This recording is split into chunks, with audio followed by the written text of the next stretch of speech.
Hola amigos, ¿cómo les va? Les habla Felipe Rincón de NeuroFX. El día de hoy quiero hablarles un poco de la historia de Forex. Vamos a comenzar con ¿qué es Forex?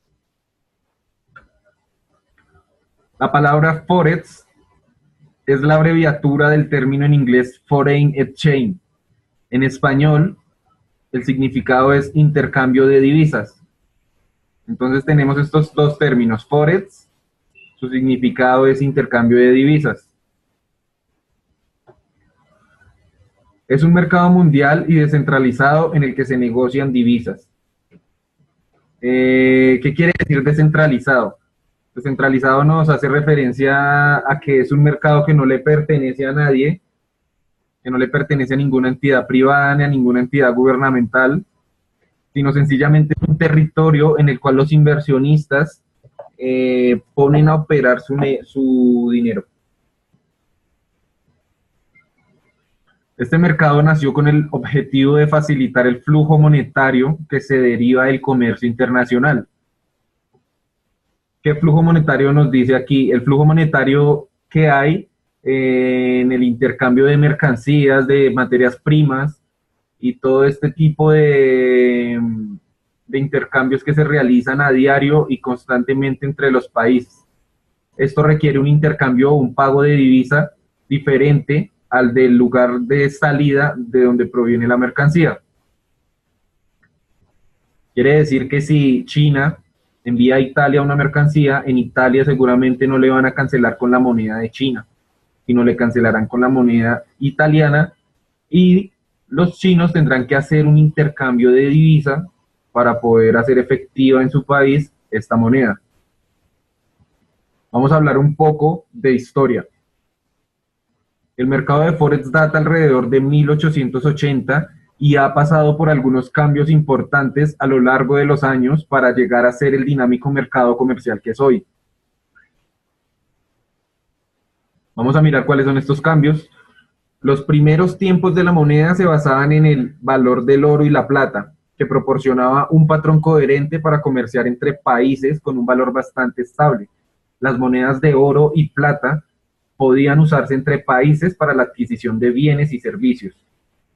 Entonces nos está explicando que en esta parte de la época, cada una de estas monedas estaba respaldada por una cantidad determinada, ya fuese de plata u oro. El precio de estos dos metales poco comunes era en gran medida determinado por el suministro disponible actual. Esto concedía a las monedas una estabilidad relativa cuando se operaban dentro del país, pero su valor podía variar de modo considerable entre países, dependiendo de la cantidad de oro que un país podía mantener en reserva. Entonces, ¿qué nos explica aquí? Nos está diciendo que el valor de cada moneda, correspondía a una cantidad determinada que mantenía en reserva cada país. Quiere decir que las monedas circulando por fuera de los bancos, o sea, las monedas que tenían las personas, estaban respaldadas por oro que mantenía en reserva el Estado o los bancos en ese entonces. Estableciendo el estándar del oro. El estándar del oro fue creado para tratar de estabilizar internacionalmente el valor de la divisa de un país. Entonces ya cambió esto en la época. Aquí nos está diciendo que crearon un estándar para el oro. Y este estándar del oro era un sistema que establecía el valor de la divisa de un país frente al mismo valor de oro que un país mantenía en reserva.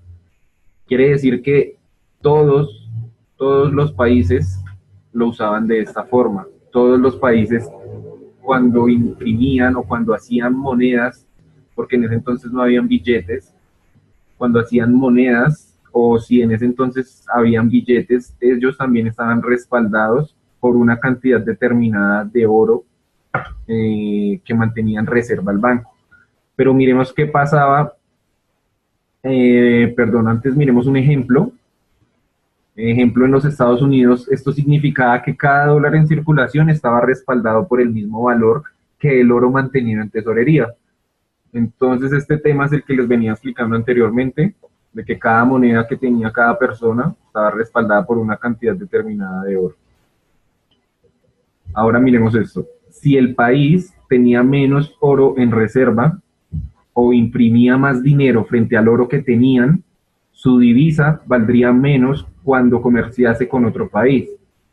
Quiere decir que si habían más monedas o más billetes en la calle, al oro que mantenían en reserva la tesorería o los bancos, entonces esta divisa, al momento de comerciarse o de hacer un intercambio entre países, tendría un valor más bajo. Bueno, ahora pasamos a otra parte de la historia, que es el convenio de Bretton Woods. El convenio de Bretton Woods fue en 1944. Con el convenio de Bretton Woods se vinculó el patrón internacional para la divisa del dólar estadounidense.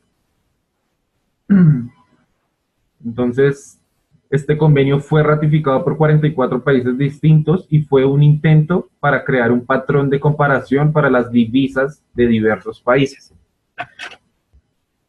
Entonces, ¿qué pasó en este convenio? Se reunieron 44 países, entre ellos el tercer mundo, esta parte baja que vemos aquí en la imagen. América Latina, bloque comunista, India, Europa Occidental, América, Japón e Italia. 44, 43 países fueron los que se reunieron y ellos dijeron, bueno, vamos a unificar o vamos a medir con una sola moneda universal el estándar del oro. Y estas personas dijeron, bueno, ¿qué moneda va a ser para la que vamos a comparar con el estándar del oro que ya había sido creado anteriormente? Entonces dijeron, Estados Unidos, siendo una potencia, viendo las virtudes o las cosas positivas que tenía este país, fueron las motivaciones que los llevó a hacer el dólar estadounidense la moneda universal frente al estándar del oro. ¿Cuáles fueron esas motivaciones? Estados Unidos era la economía más fuerte, tenía crecimiento industrial, poderosa industria, préstamos de dinero, ventas de armas, acumulación de capital, liberación del comercio mundial y la economía más fuerte. Entonces este patrón fijó el valor del dólar en 1/35 del valor de una onza de oro. Entonces podemos ver que ahora el oro iba a ser enfrentado, o el estándar del oro iba a ser comparado con el valor de la divisa norteamericana, ya que era una de las divisas de los países más potentes en el mundo. Y así las demás divisas, como lo vemos aquí, entonces toda otra divisa sería entonces comparada con este patrón para los intercambios internacionales de divisas. Dado que el estándar de oro era comparado con la divisa internacional que era el dólar estadounidense, ahora cualquier divisa para intercambios internacionales debía ser comparado con esta divisa internacional, la cual era el dólar estadounidense. Quiere decir que el euro iba a ser comparado con el dólar estadounidense iba a ser comparado con el yen, la libra iba a ser comparado con el dólar estadounidense, y así una serie de comparaciones entre divisas, entre las cuales las principales siempre están con el dólar estadounidense. Miremos algo del nacimiento del moderno mercado de divisas. El convenio de Bretton Woods duró solo un corto espacio de tiempo y en 1971 fue totalmente abandonado cuando una vez más se le volvió a permitir flotar al valor del dólar. El fin de este convenio preparó el camino para el mercado de divisas Forex que conocemos al día de hoy.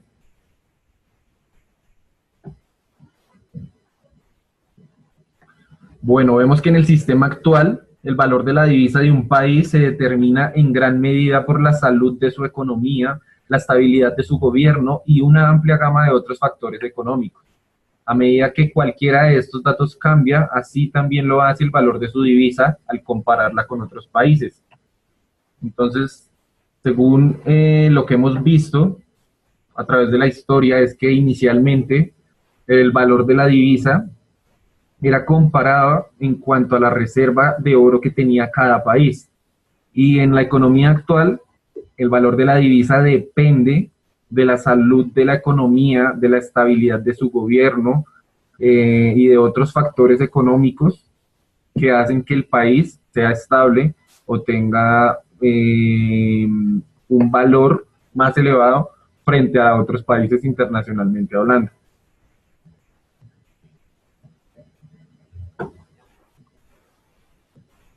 Podemos, voy a poner unos ejemplos.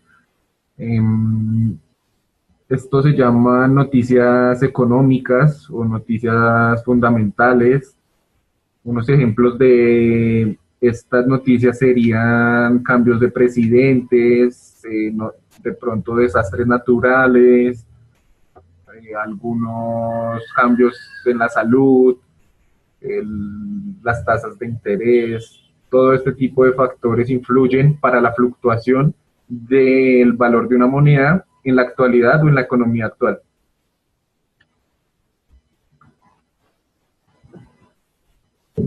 Bueno, quise dejar estos puntos, que son los puntos del curso avanzado, y los cuales quiero dejárselos aquí para que tengan presente cuál es la teoría, cuál es la temática y qué tipo de curso es el que van a tomar, ya que el conocimiento es algo necesario y es algo fundamental para triunfar en cualquier profesión. Entonces, tenemos el punto 1, que es qué es Forex, fundamentos, tipos de órdenes para invertir, tipos de análisis, tipos de traders, tenemos principales pares de divisas, horario del mercado y mejores horas para operar. También veremos lo que es el análisis técnico. El análisis técnico es una pieza también súper importante, ya que nos da el sistema, o en mi curso, el análisis técnico y la acción de precio nos da el sistema fundamental el cual debemos seguir. Debemos implantar día a día. Gestión de capital, muy importante también. Control de riesgo, súper importante. La psicología del trader. ¿A qué hace referencia la psicología del trader? Vamos a ver ahí lo que son manejo de emociones. Vamos a ver algunos sentimientos generados en el momento de hacer operativa, hablando en cuenta real. También algunos tips para cuenta demo. Técnicas avanzadas de inversión. Estas técnicas son elaboradas, las elaboré yo mismo una a una, son muy detalladas, son distintas técnicas con un alto porcentaje de efectividad. Y el punto 13 lo llamé leyes personales. En leyes personales tengo una serie de tips o una serie de puntos en los cuales te doy una serie de motivación para el momento de realizar tu operativa, porque esto es una profesión que apasiona y es una profesión muy, muy, muy interesante. Y pues, ¿qué más? Que es una profesión que si se le trabaja con la disciplina y la constancia necesaria, dará buenos resultados y estos pues son reflejados en el dinero. Entonces, no siendo más, este fue el video que quise compartirles el día de hoy. Estoy muy agradecido con el equipo de SBC Forex, de Mastermind Academy. También quiero saludar a todas las personas que puedan hacer uso de este video.